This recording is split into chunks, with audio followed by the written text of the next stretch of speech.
नमस्कार, मनातल्या कथा चॅनलवर आपलं स्वागत आहे। गेल्या भागात आपण पाहिलं की राधाचा मेहंदीचा कार्यक्रम असतो। तिची खास मैत्रीण ओवी देखील येते। राधा तिच्याशी बोलते। राधाच्या बोलण्यावरून ओवीला कळून येतं ती खूप टेन्शन मध्ये आहे। ओवी राजला फोन करते।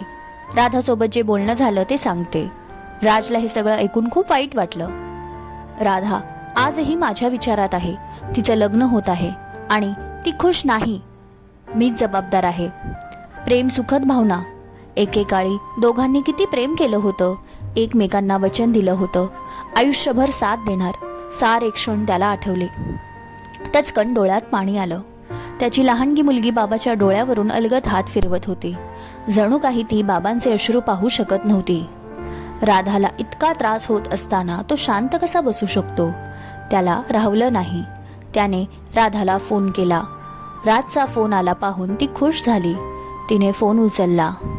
राज बोलू लागला, राधा, ओवीने मला सगळं सांगितलं आहे। प्लीज राधा, तू तुझ्या आयुष्यात पुढे जा। तू कसलंही ओझं मनावर ठेवू नको। राधा, प्रेम म्हणजे काय मिळवणं हेच असतं का? नाही राधा, कियांश तुला नक्की खुश ठेवणार। तू छान संसार करशील। राधा प्रत्येक शब्द मन लावून ऐकत होती। तिच्या डोळ्यातून अश्रू थांबायचे नाव घेत नव्हते। ती खूप रडत होती। तिचा हुंदका त्याला स्पष्ट ऐकू येत होता। राधा, मी काहीच देऊ शकलो नाही। मी तुझी साथ सोडली। राधा त्याला थांबवत म्हणाली, राज, तू माझी साथ सोडली नाही। परिस्थिती तशी आली म्हणून तू माझ्या आयुष्यातून गेला। तू प्लीज असं बोलू नको। जर आईने वचन दिलं नसतं तर आज तू माझ्यासोबत असता। माझ्या शेवटच्या श्वासासोबत तू माझ्यासोबत असता। राज, मला फार वाईट वाटतंय। मी तुला विसरू शकत नाही, कियांशला पूर्णपणे स्वीकारू शकत नाही। काल मी ओवीकडे व्यक्त झाले। राज, का असं झालं? आपण का नाही सोबत राहू शकलो? खऱ्या प्रेमाला परीक्षा का द्यावी लागते राज? ती पुन्हा हुंदके देत रडू लागली। राजची अवस्था तशीच झाली होती। त्यालाही काही बोलवत नव्हतं। राधा, आता भूतकाळ मागे सोड आणि नव्याने सुरुवात कर, आवंढा गिळत तो म्हणाला। राज, तू भूतकाळ मागे सोडला? आपलं प्रेम सारं काही विसरून पुढे जाता येतं का? राधा, विसरता येत नाही, पण सतत तेच आठवून त्रास होणार। माझी मुलगी माझी जबाबदारी आहे। माझे दुःख, वेदना सारं मनात ठेवून मी संगोपन करतो आहे। करावं लागणार, पर्याय नाही। कधी कधी मन कितीही दुःखी असलं तरी बुद्धीला दुःखी निराश करून चालत नाही। रडावंसं वाटतं पण हसावं लागतं। सगळंच मनासारखं घडत नाही। आपण नियतीच्या इशाऱ्यावर चालतो। असं म्हण, नियती जसा फासा टाकेल तसं पाऊल उचलावं लागतं। आपल्या हातात काहीच नसतं। आपलं भविष्य आधीच लिहून ठेवलं आहे। राधा, तू कियांश सोबत नव्याने जग। नवीन स्वप्न, आशा, सारं काही नवीन। वेदनेशिवाय भूतकाळात काहीच ठेवलं नाही। राधा, कधी निवांत बसलो की कॉलेजचे सारे दिवस आठवतात। तुझ्यासोबत जे क्षण जगलो ते आठवतात। बस तोच काय आनंद, तेच जगायचे दिवस होते। ना कसलं ओझं, स्वप्नांचा पाठलाग करणारं वय आणि त्यावेळेस तू माझ्या आयुष्यात येणं, हे सारं आठवतो। पुन्हा ते क्षण जगतो, मनाच्या कुपीत पुन्हा जपून ठेवतो। राधा, तुला माझी काळजी वाटते। मी एकटा पडलो आहे असं तुला वाटतं का? नाही, असा काही विचार करू नको। मी एकटा नाही। आई आहे माझ्यासोबत। वंदनाची निशाणी आहे माझ्याकडे। तुझ्या गोड आठवणी आहेत। ह्या सर्वांसोबत मी खरंच जगेल। मी आता शिकलो आहे राधा, स्वतःला धीर द्यायला। तू देखील पुढे जा। तू तुझ्या संसारात रमली की माझ्याही डोक्यावर ओझं आहे ते जाईन। माझ्याच विचारात नको राहू प्लीज। मी जगेल आणि तूच म्हणाली ना, वाईट वेळ कायम राहत नाही। ही वेळ लवकरच निघून जाईल। मी जगायला शिकलो आहे। तू देखील माझ्याशिवाय जगायला नक्कीच शिकशील। राधाला आईने आवाज दिला, जा राधा, नवीन आयुष्य आनंदाने जग। माझी काळजी करू नको। मी ठीक आहे। काळजी घे। तू पण काळजी घे राज। जड अंतकरणाने तिने फोन ठेवला। तिला पूर्ण खात्री होती राज जे पण बोलत होता ते फक्त आणि फक्त तिचं समाधान करण्यासाठी। त्याच्याशी बोलून झाल्यावर तिला खूप शांत वाटलं। सारे विचार थांबवले। प्रवाहासोबत जायचं तिने ठरवलं। प्रवाहाविरोधात गेले तर मला त्रास होईल आणि माझ्या घरच्यांना, हे तिचं मन म्हणत होतं। तिला कोणालाच त्रास द्यायचा नव्हता. रात्र झाली होती. आई तिची बॅग भरण्यासाठी आली होती. लग्न झाल्यावर कोणतं सामान घेऊन जायचं ते सर्व बाजूला काढत होती. किती तन्मयतेने सारं भरत होती. राधा, ही तुझी छोटी बाहुली इथेच ठेवू का? तुझी आवडती बाहुली कायम तुझ्यासोबत ठेवायची. बाहुलीच्या केसावर अलगद हात फिरवत म्हणाली. आई आणि राधा दोघींचे डोळे काठोकाठ भरले. किती तो हळवा क्षण. अशा अनेक वस्तू होत्या ज्यांच्याशी आठवणी जोडल्या होत्या. वस्तू आणि आठवणी अजब रसायन. 2 दिवस बाकी होते लग्नाला. त्या भिंती, त्या वस्तू, जिथे राधाचे अस्तित्व होतं ते सारं राधाला आणि घरच्यांना रडवत होतं. घराचा प्रत्येक कोपरा आणि प्रत्येक वस्तू राधाच्या अनेक आठवणींची ग्वाही देत होतं. आई गेल्यावर राधा स्वतःचे कपाट उघडते. त्यात राजने दिलेले ग्रीटिंग कार्ड, चॉकलेटचे कागद, फ्रेंडशिप बँड सारं काही जपून ठेवलं होतं. प्रत्येक वस्तूवरून ती हात फिरवत होती. कधी हसू येत होतं तर कधी रडू येत होतं. राजची पहिली भेट, प्रोफेसर, आणि इतक्या कमी वयात ओवी, मिस फायर, लायब्ररीत केलेला तासनतास अभ्यास, कॉलेजच्या कट्ट्यावर व्यतीत केलेले सुंदर क्षण. सारी डे होता तेव्हा कसा बघत बसला होता राज. प्रपोज डेला दिलेलं गुलाब अलगद पडलं. तिने पटकन उचललं. सुकलेल्या गुलाबात अजूनही प्रेमाचा सुगंध तसाच होता. तिने गुलाबाला किस केला. हातात फ्रेंडशिप बँड बांधलं. त्या कॉलेजच्या 5 वर्षात जिथंही फिरायला गेली होती तेथून अनेक वस्तू गोळा करून आणल्या होत्या. राजचा सहवास लाभला होता. किती गोष्टी होत्या की त्या पाहिल्या तरी सगळंच जसंच्या तसं आठवत होतं. तिला ते सारं सोबत घेऊन जायचं होतं. तिने एक कॅरी बॅग घेतली. त्यात सर्व वस्तू एक एक करून भरू लागली. डोळ्यात पाणी वाहत होतं. मन भरून आलं होतं. रमेश आई बाबांशी बोलायला गेला. आई, बाबा, मला वाटतं राधाचं लग्न कियांशसोबत नको करायला. बाबा रागावले. रमेश, हे काय बोलतो आहे? 2 दिवसावर लग्न आहे आणि लग्न मोडायची वार्ता करतो आहेस? तुला समजते का काय बोलतोय? बाबा, मला चांगल्या पद्धतीने माहीत आहे मी काय बोलतो आहे. तो वैदेहीकडे बघत म्हणाला.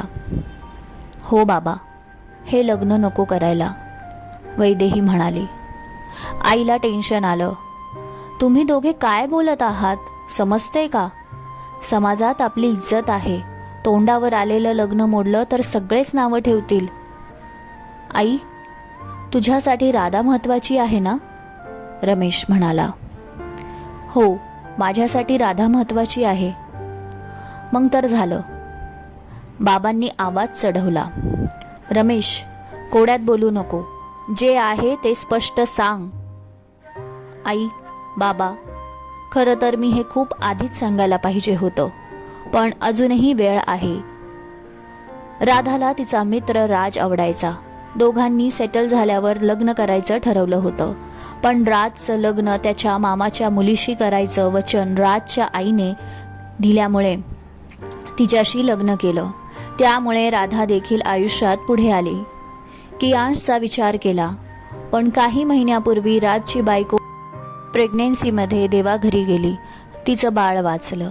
तेव्हापासून राधा पुन्हा राजची काळजी करू लागली आहे. तिने कियांशला स्वीकारले नाही. ही तडजोड करते आहे. ती ओवीशी बोलत होती तेव्हा मी सगळं ऐकलं आहे.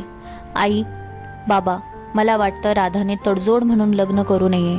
हे सगळं ऐकल्यावर आई बाबांना काही सुचेना. बाबा म्हणाले, मी अशा मुलाला माझी मुलगी कशी देऊ? नाही, असं अजिबात होणार नाही. बाबा, माझं ऐका एकदा. राधाचा जीव फक्त आणि फक्त राजमध्ये आहे. ती राजसोबतच खुश राहील. रमेश म्हणाला. अजिबात नाही, मी यासाठी तयार नाही. आई, तू तरी समजावून सांग बाबांना. रमेश हात जोडत म्हणाला.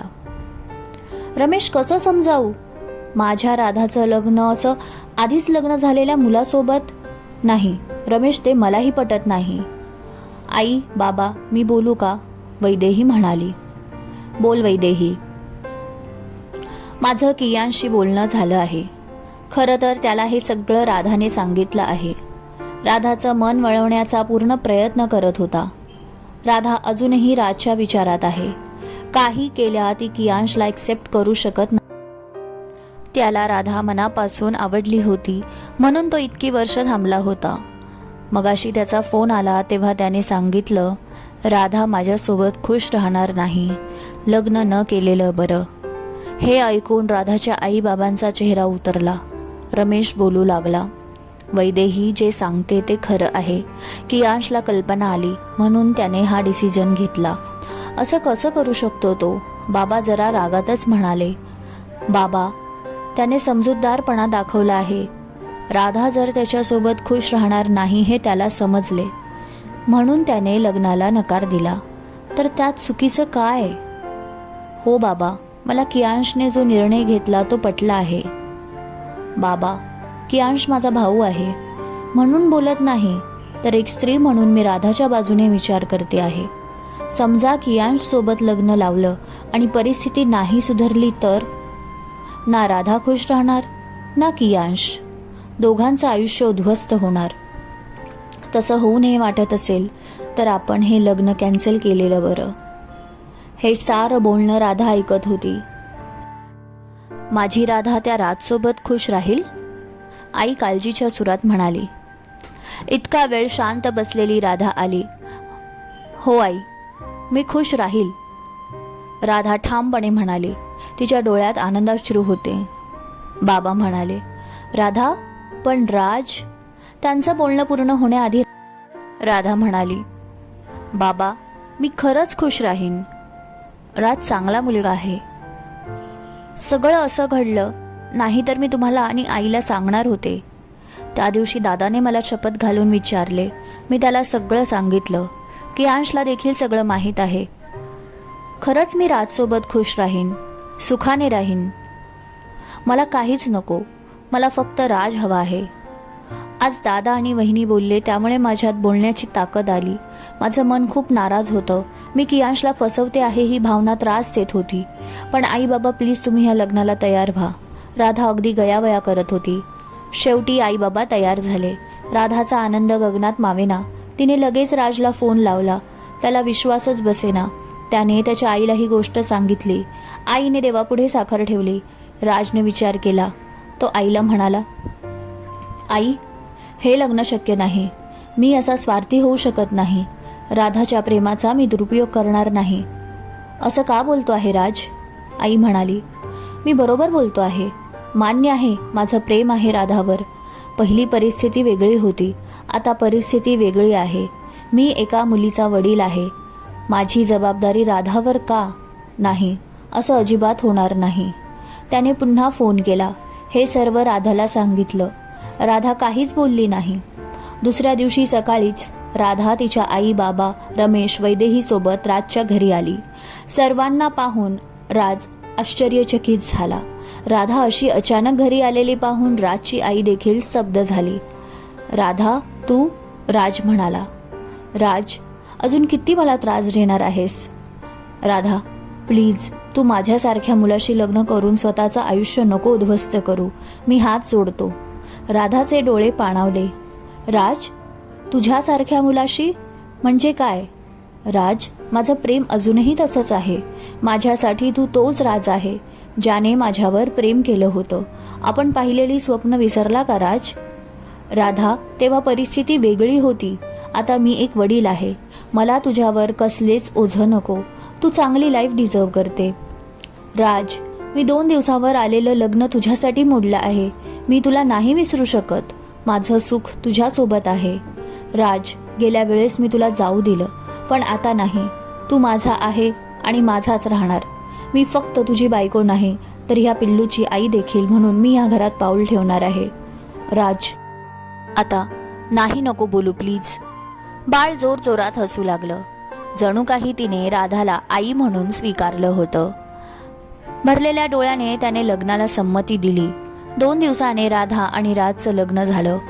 ओवी, अमोल, हो, आणि कियांश देखील उपस्थित होता. सर्वांच्या डोळ्यात पाणी होते. राजचे आई बाबा देखील राधाचे मनोमन आभार मानत होते.